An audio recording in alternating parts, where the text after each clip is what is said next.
दक्षिण भारत के लोग अपनी बहनों से शादी क्यों कर रहे हैं? आखिर क्या कारण है कि उन्हें अपनी बहनों से ही शादी करनी पड़ रही है? दोस्तों, यह बात तो किसी से छुपी नहीं है कि मुस्लिम समेत कई अन्य समुदायों में लोग अपने चाचा ताया के बच्चों से शादी कर लेते हैं। वहां ऐसी प्रथा को कोई बड़ी बात नहीं माना जाता है, लेकिन हैरानी तब होती है जब हम देखते हैं कि भारत में दक्षिण भारतीय हिंदू परिवारों में भी इसी तरह की परंपरा जारी है, जबकि उत्तर भारत में एक ही गांव के भीतर विवाह करने पर उसे अक्सर गुनाह का दर्जा दिया जाता है। भारत की सबसे बड़ी खूबी इसकी विविधता में निहित है। यहां हर क्षेत्र की अपनी अनूठी परंपराएं हैं।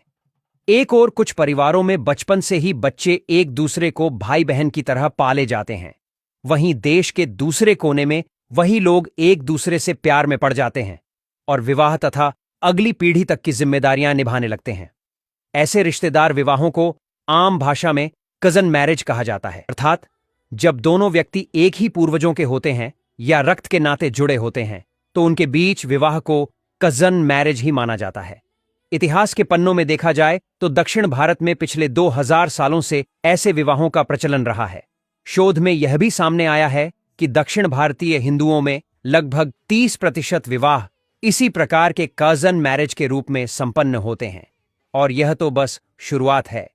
कई साउथ इंडियन कम्युनिटीज में मामा और भांजी के बीच भी शादी करना कोई असामान्य बात नहीं मानी जाती।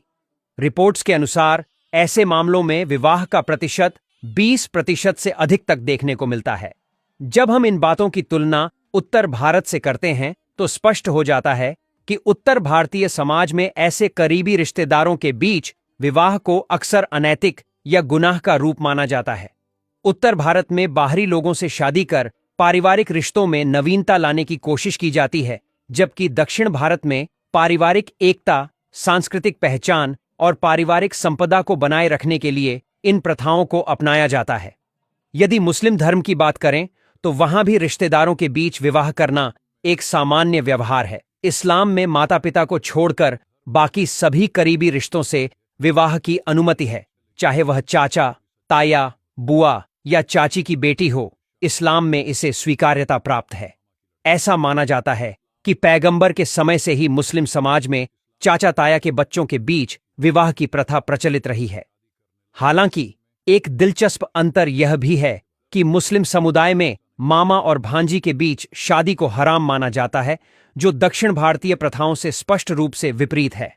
आज भी जब हम इन प्रथाओं पर विचार करते हैं तो हमें यह समझना चाहिए कि प्रत्येक क्षेत्र की अपनी अलग परंपराएं होती हैं और उनका महत्व उस क्षेत्र के सामाजिक सांस्कृतिक परिवेश पर निर्भर करता है।